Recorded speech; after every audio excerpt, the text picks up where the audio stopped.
Ici Isabelle et bienvenue à Honnêtement vrai. Beaucoup d'entre nous passent leur vie à vouloir bien paraître, souvent sans même s'en rendre compte. Mais aujourd'hui, on a juste envie d'être honnêtement vrai, d'avoir des conversations intimes, sincères et profondément humaines. Ensemble, on déconstruit les apparences, une vérité à la fois. Bienvenue à Honnêtement vrai. Aujourd'hui, c'est un épisode solo. J'ai décidé de faire ça bien casual, assis dans mon salon. Je me fais pas filmer. J'ai ma petite bougie allumée, mon verre de vin, mon laptop. Je me suis sagée juste avant. Non, j'ai utilisé Palo Santo, c'est vrai. Fait que, en tout cas, j'ai clairé les mauvaises énergies, fait place à la bonne énergie. Je me suis assise, j'ai ouvert mon micro et me voilà en train de commencer mon épisode solo.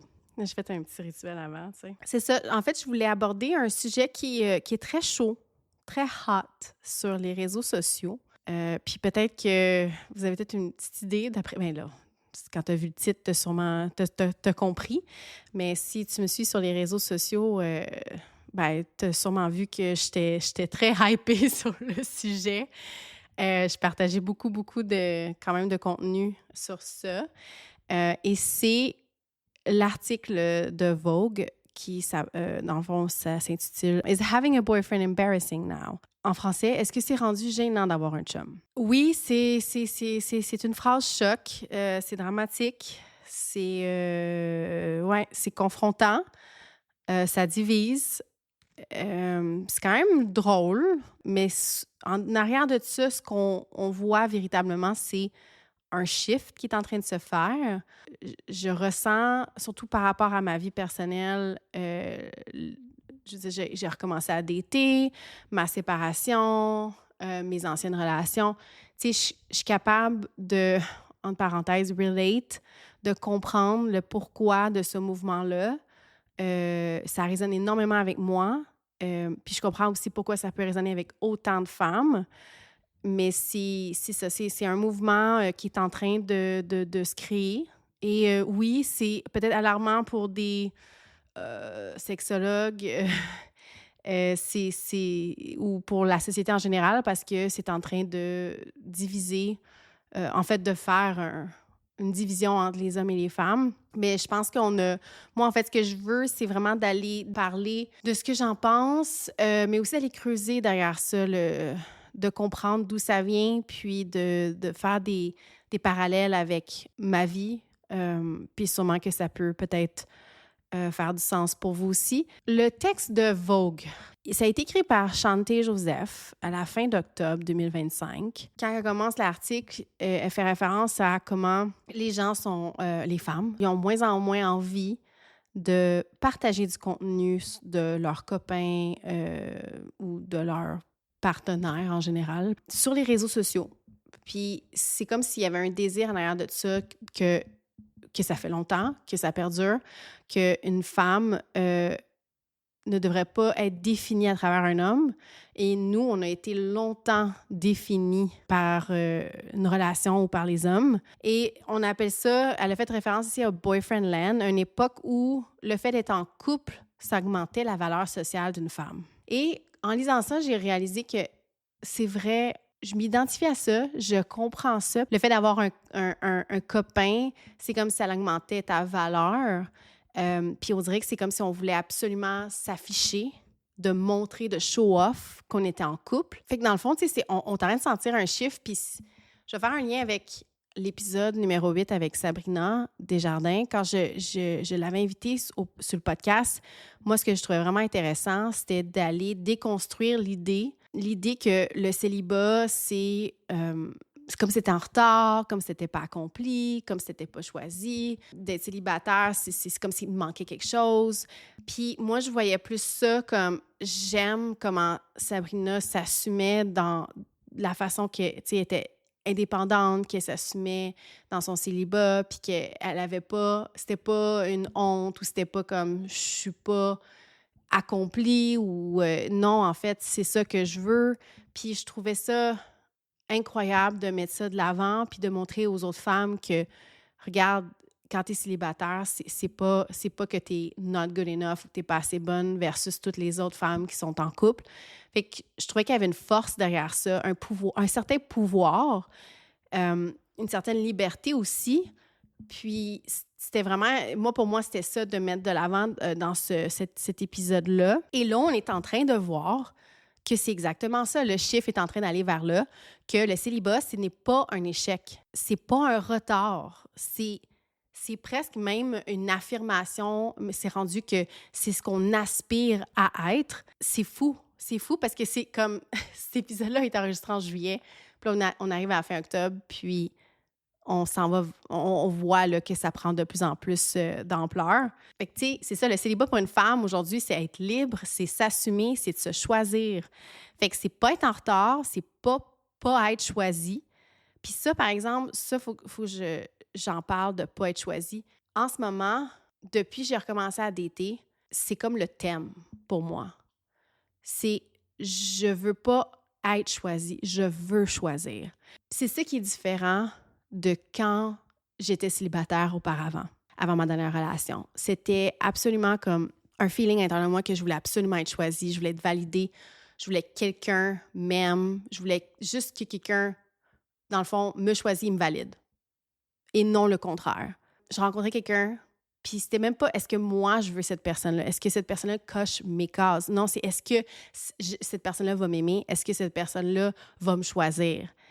Et il faut pas faire ça. Puis je sais qu'il y en a que vous le savez déjà, mais pour moi, ça a été un apprentissage de shifter ça, cette façon de penser-là, d'aller vers la validation externe. Avant, j'allais vers la validation externe, mais là, je dois aller vers la validation plutôt à l'intérieur de moi.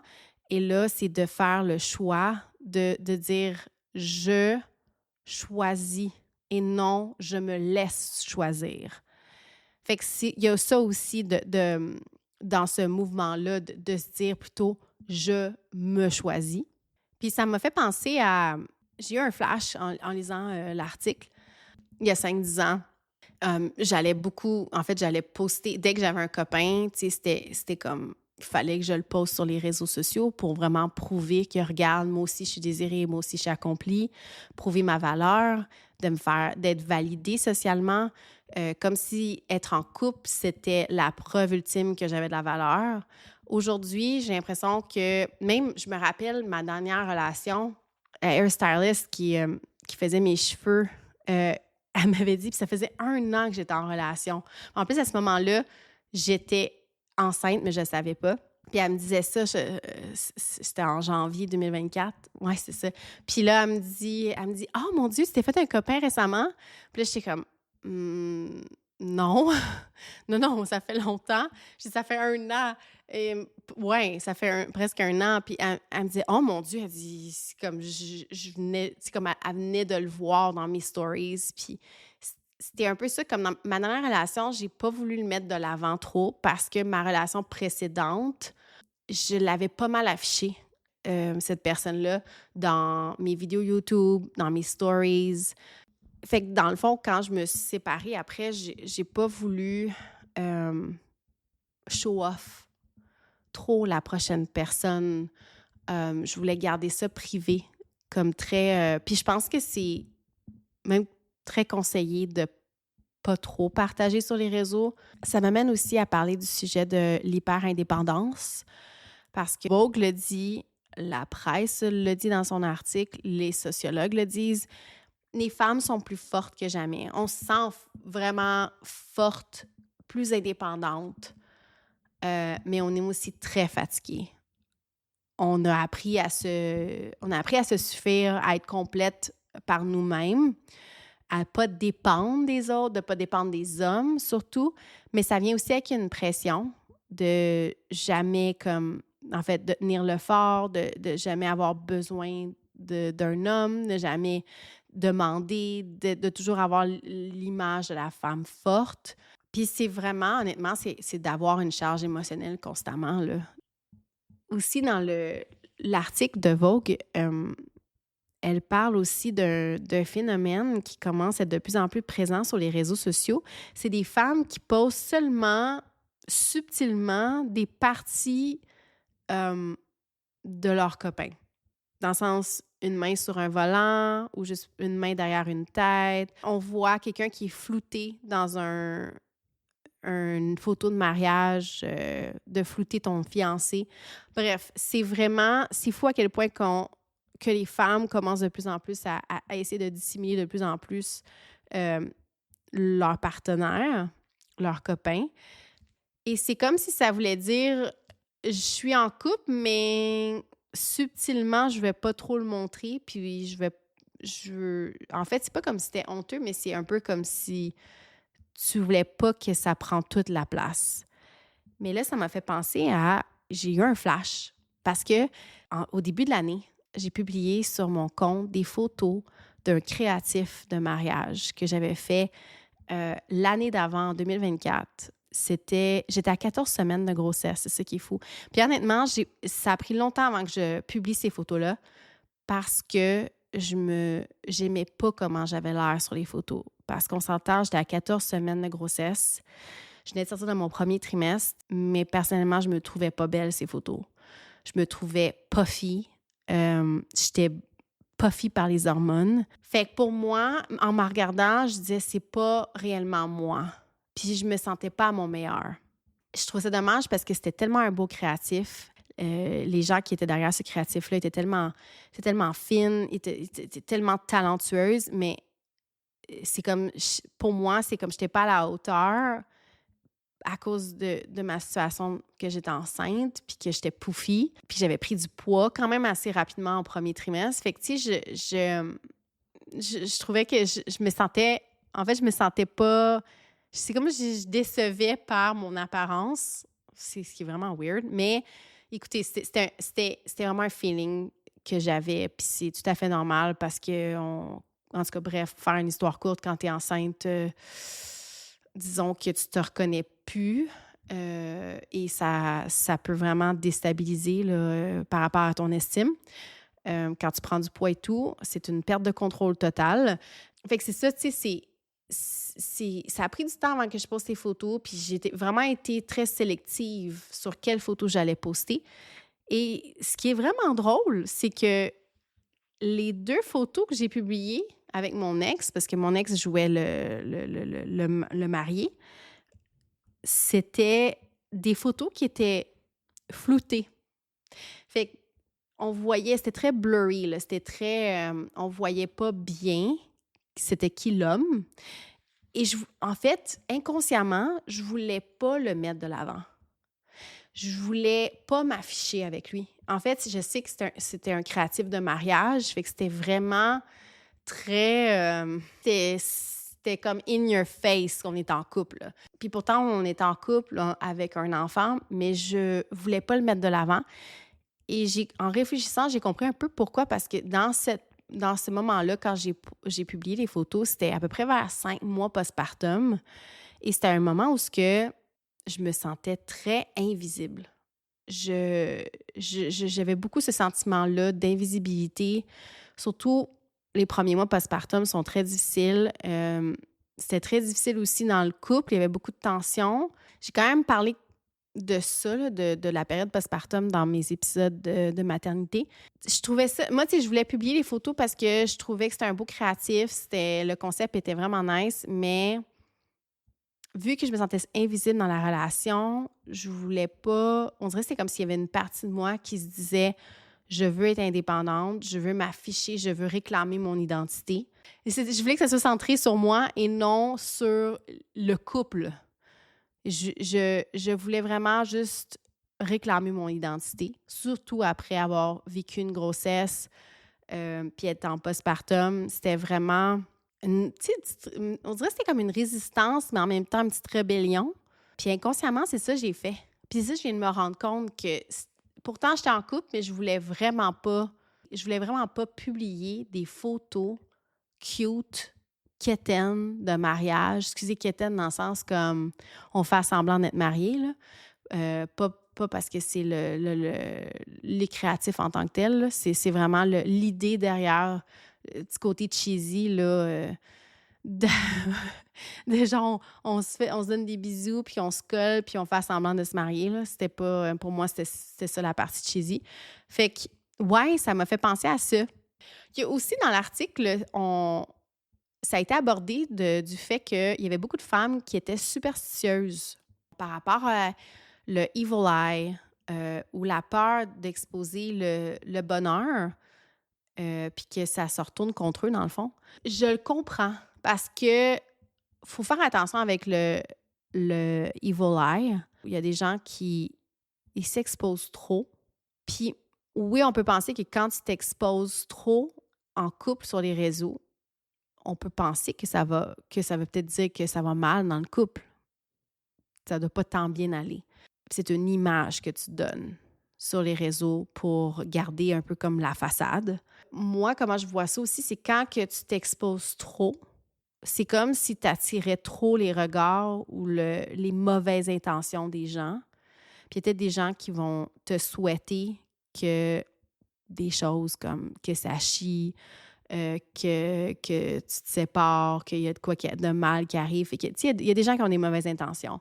Fait que plus que tu t'exposes, on dirait, j'ai l'impression que plus qu'il y a plus de gens qui pourraient propager leurs mauvais souhaits ou leur mauvais souhait sur toi. Tu laisses plus de place à ça. Moi, c'est de même, je le perçois. C'est pas tout le monde qui le perçoit comme ça. Si tu exposes trop ton bonheur, tu peux, après ça, quand ça a chier ou que tu te sépares rapidement juste après, ben là, tu te sens un peu ridicule d'avoir publié cette personne-là. Puis là, finalement, il faut que tu enlèves toutes les photos. Il y a ça aussi, là, de trop exposer son bonheur, puis après ça, de revenir sur tes pas. Là. Le prochain point, c'est l'hétérofatalisme. Et ça a été discuté de tout ça dans la presse. Les sociologues, ils parlent d'un phénomène qui explose en ce moment. C'est, en fait, l'hétérofatalisme, je vais vous le citer sur Internet.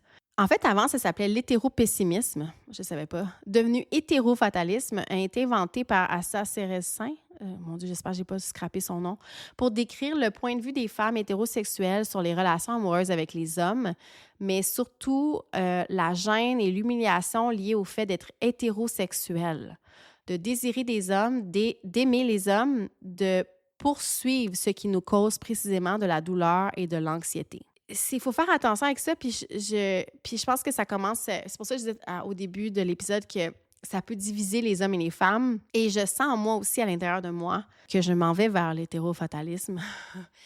Parce que on peut facilement mettre les hommes dans la case qui sont tous mauvais. Que c'est impossible d'être en couple ou que l'amour est impossible. Puis ça, en gros, c'est la fatigue, c'est la désillusion. Parce qu'on peut devenir, quand ça fait longtemps que tu dates puis que ça amène à rien de positif, on peut devenir très facilement, nous les femmes, désillusionnées. L'impression aussi que quand on est en relation, qu'on doit porter la relation, l'impression aussi de devoir être la thérapeute dans le couple, l'impression aussi que ça finit tout le temps mal. Personnellement, j'ai l'impression que je suis comme incapable d'être en relation parce que ça chie tout le temps, parce que le même pattern se répète tout le temps. À un moment donné, c'est sûr que tu te frappes à un mur, puis tu te dis « Je crois que tous les hommes sont... » 3 petits points. Je crois que ça va être impossible pour moi d'être en couple. Je pense pas que c'est fait pour moi. Je crois que l'amour n'existe pas vraiment. Puis là, on va tout trouver le mauvais dans les relations. Il y a tout le temps de quoi qui va ressortir, puis qu'on va dire « Ah, check ça, je le savais. Être en couple, c'est ça. Être en relation, ça marche pas. Nanana. » Fait que, tu sais, c'est beaucoup de focusser sur le négatif que le positif parce que tu as été blessé, parce que tu as eu des mauvaises expériences. Puis, parce que quand tu vas sur des dates puis que tu répètes tout le temps les mêmes étapes, ça te draine un moment donné. Puis on s'entend, c'est un échange d'énergie. Fait que quand tu vas sur une date, ben faut que tu fasses attention pour protéger ton énergie aussi parce que l'autre personne, c'est ça, c'est tu parles, tu jases, blablabla, fait que tu draines un peu ton énergie. Là, si tu fais la cadence de 1, 2, 3 dates, mettons, tu couches avec la personne, mais là, coucher avec la personne, c'est aussi un échange d'énergie. Fait que, tu sais, à un moment donné, tu répètes ça constamment, c'est sûr que tu te fatigues et tu es drainé. On va se le dire, là. Fait que je comprends pourquoi que ce terme-là existe. Je comprends pourquoi on est de plus en plus en train de se dire que ça nous arrivera jamais, le véritable amour, ça probablement que je suis pas faite pour être en couple, ou les hommes, c'est tous des trous de cul. C'est sûr que un moment donné, en des temps où un moment donné, tu réalises ça un peu. Mais, comme la presse le dit, faut pas généraliser, puis faut pas tomber dans tous les hommes sont comme ça. Parce que ça va juste nourrir les incels. Puis c'est ça qu'on veut pas, là. Mais c'est ça. Fait que dans le fond, l'hétérofatalisme, c'est en train de creuser un fossé entre les hommes et les femmes. Puis le vrai problème, c'est le modèle, c'est les dynamiques. Puis moi, moi, je veux les critiquer, mais comment on pourrait dire ça? Je vais dire la vérité, là. Personnellement, après avoir eu les expériences que j'ai eues de dating récemment, quand le mouvement est arrivé, pour moi, c'est comme si je me suis dit, OK, ça y est, ça me confirme ce que je ressens à l'intérieur de moi. Je me sens comprise. Je me sens moins seule. On est en train collectivement de shifter ensemble, les femmes, de dire à voix haute, enfin, que les hommes sont immatures émotionnellement. Ils ne font pas le travail sur eux. Combien d'hommes vont prendre ce qu'on dit, vont spinner, justifier, détourner pour essayer de, eux, garder la bonne image du good guy, puis de nous renvoyer ça sur nous comme si c'était nous le problème. Puis je dis pas que c'est pas nous le problème, parce qu'une relation, ça se fait à deux. Tu danses à deux. Mais quand il y a une partie, comme exemple, la femme qui va aller en thérapie, qui va faire le travail sur soi, qui va prendre du temps, puis qui va faire la réflexion, on s'entend qu'elle fait le travail et elle fait l'introspection et elle s'analyse. Mais si l'autre partie, exemple, l'homme qui fait zéro fucking travail, qui ne se regarde pas et fait juste détourner vers la femme constamment, tout le temps. Moi, j'ai jamais vu ça dans le nombre d'hommes. Honnêtement, j'ai daté, j'ai même pas été en couple avec ces gens-là. Puis tout ce que j'ai vu, c'était, puis même en relation, ma dernière relation que j'ai eue, c'est deflect, tout le temps. C'est tout le temps, il te renvoie la balle, c'est tout le temps, moi je pogne ça, je te la renvoie. C'est jamais, je prends une pause, je me regarde, puis je me dis, OK, c'est quoi le problème? C'est quoi que je lui fais sentir? Est-ce que je me questionne? Est-ce que je fais l'introspection? Est-ce que je considère l'autre personne?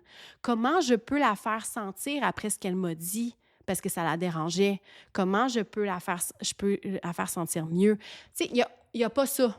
Quand tu es constamment en train... Puis là, ça se peut aussi que, mettons, par exemple, moi, je fais juste attirer ça. Ça se peut.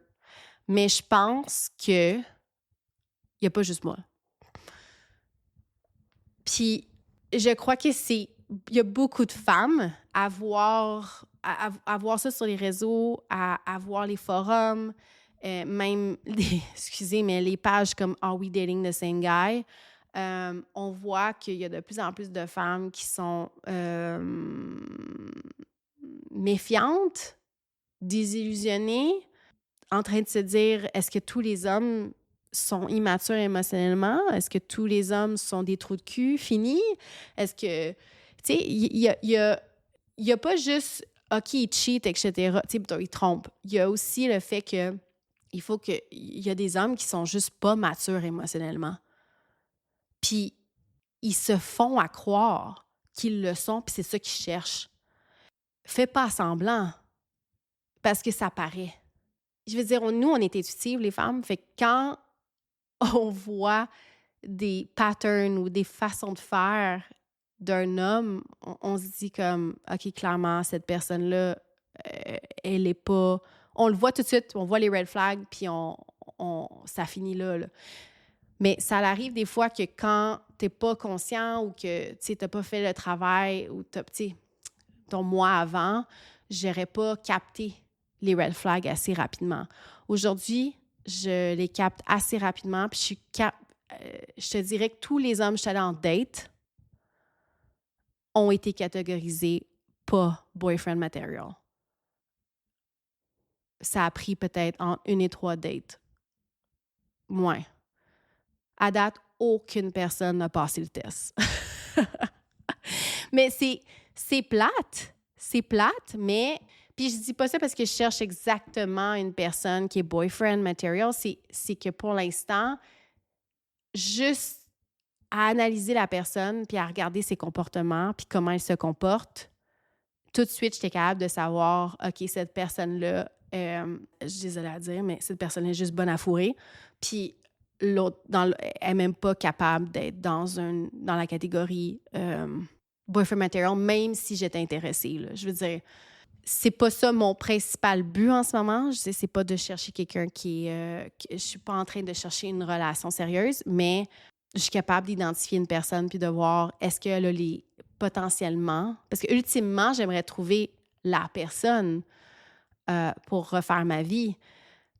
Mais pour ça, il faut que cette personne-là coche pas mal de cases. Puis comme je viens de dire, ça se révèle assez rapidement que non. Et j'ai quelqu'un qui m'a menti. Manque de considération. Les hommes adorent manquer de considération envers les femmes. Ça, je le vois beaucoup. Manque de respect aussi. Ouais. C'est pas mal ce que j'ai vu. Ce qui a été révélé à travers mes récentes dates. Et ce qui m'amène à dire pourquoi que oui, j'ai pensé à give up. Parce que quand je suis partie faire ma retraite à ayahuasca, moi, quand je suis allée là-bas, au mois de juillet, je venais de me séparer et je voulais briser les patterns dans mes relations amoureuses. Parce que j'ai tellement un pattern. Puis en plus, c'est ça qui est plate. Moi, je voulais faire un épisode sur comment shifter ton pattern amoureux. Puis après plusieurs dates avec certaines personnes, j'ai réalisé que finalement, puis j'avais pensé que j'étais en train de shifter mon pattern. Je le disais à mes amis, je le disais à mon collègue. Je disais, écoutez, guys, je pense que j'ai shifté mon pattern. Je vous le dis, là, je le sens, je suis en train de le shifter. Et non. Finalement, ça s'est révélé que j'attire toutes les mêmes personnes, j'attire le même pattern constamment parce que j'ai pas encore appris ma maudite leçon. Fait que je suis un peu déçue parce que je sentais le shift. Peut-être j'ai senti un mini-shift, mais il y a encore beaucoup de travail à faire. Fait que dans le sens, du travail, c'est pas pour les hommes, mais aussi sur moi. Puis, tu sais, je veux dire, il n'y a pas juste de blâmer, de pointer du doigt les hommes et dire c'est toute une gang de puis c'est ça, c'est à cause d'eux autres. C'est pas on met pas le blâme sur eux, mais il faut quand même... Pardon, Caroline, je t'allais être malade. Faut quand même dire qu'ils ont une grosse part de pourquoi ça va pas bien dans les relations. Je m'en vais là-bas au Mexique en juillet. Je sens que j'ai travaillé là-dessus. Je me dis, oh mon Dieu, Mother Ayahuasca me dit qu'il faut que je sois dans la confiance et non dans la méfiance. J'arrive ici, je me dis, OK, ça y est,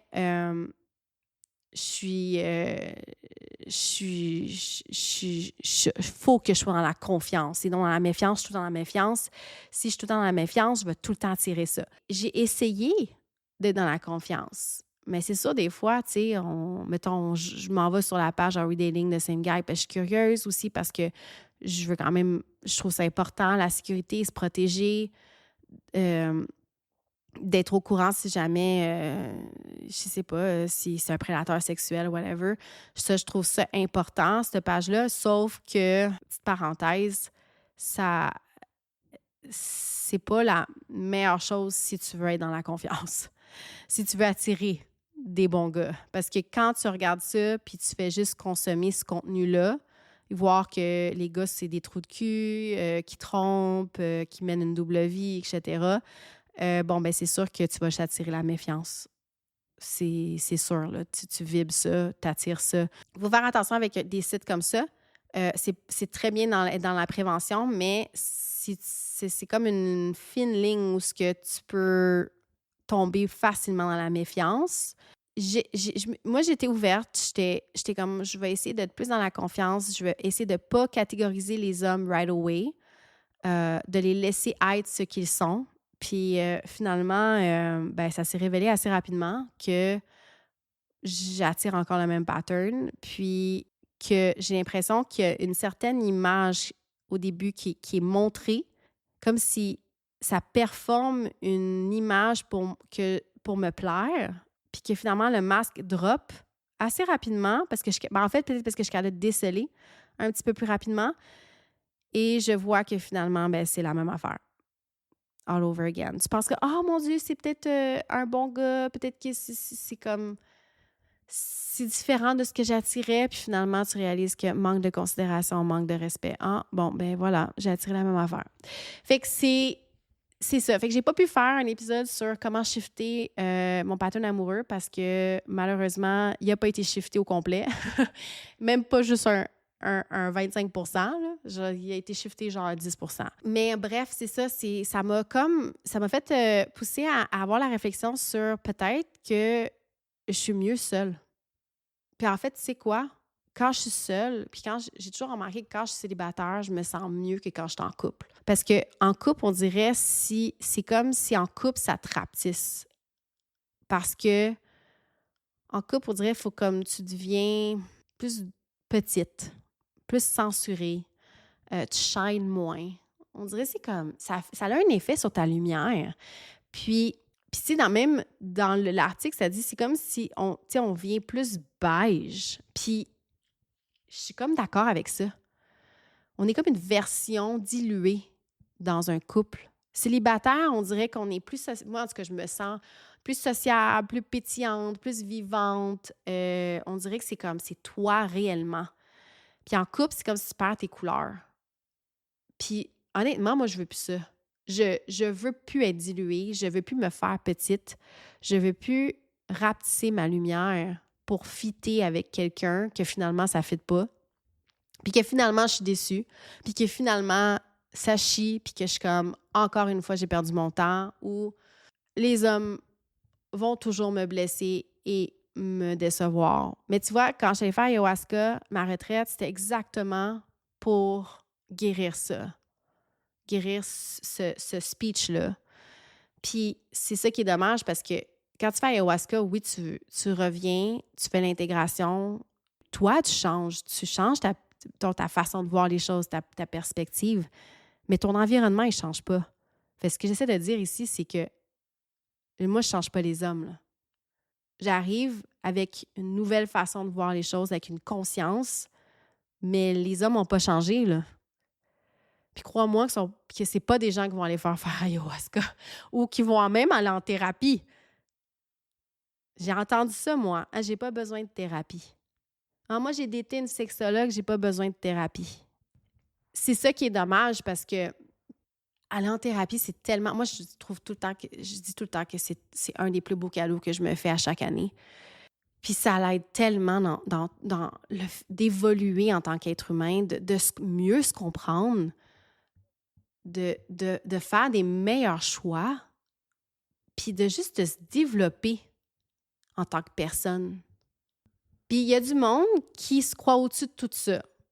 Mais en fait, il y a du monde. Il y a beaucoup d'hommes qui se croient au-dessus de la thérapie, mais ça, c'est des gens avec qui, moi, personnellement, puis je suis sûre la plupart d'entre vous, si vous êtes des femmes qui écoutent, on ne veut pas vraiment ça.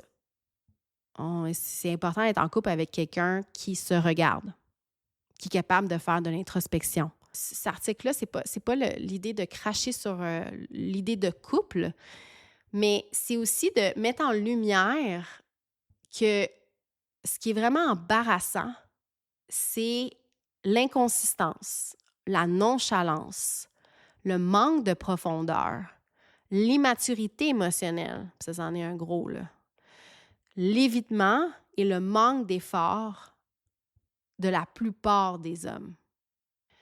Et c'est ça qui est gênant. Parce que nous, on est là, on essaie d'avoir une relation avec cette personne-là, mais ça déçoit, ça fatigue. Puis honnêtement, on ne veut plus s'investir dans ça.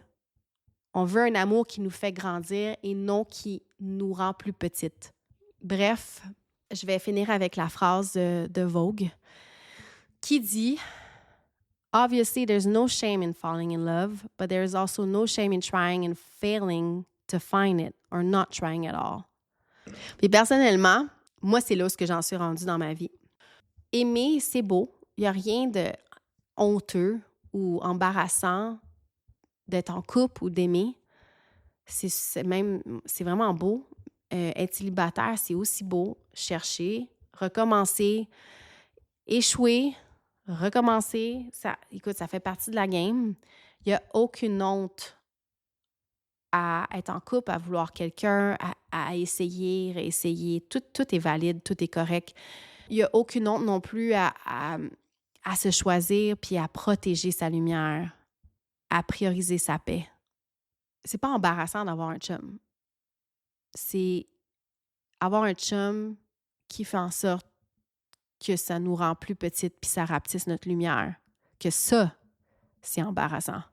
Moi, je veux aimer sans devenir beige, puis je veux garder ma lumière, puis je veux qu'elle shine en tabarnak. Sur ce, je pense que je vais aller écouter l'album de Lily Allen. Merci d'avoir écouté l'épisode. J'espère que tu as aimé ça. C'était très spontané, très conversation comme ça. Probablement entre femmes, là, parce que je pense pas... je sais pas s'il y a des hommes qui sont intéressés par ça, là, mais ça divise, tu sais. Mais c'est quand même une conversation importante à avoir entre femmes. Je trouve que faut ouvrir cette discussion-là. Puis si jamais ça tente de venir me parler sur Instagram, tu peux venir me parler à Isabelle Péquin ou Honnêtement Vrai. À la semaine prochaine!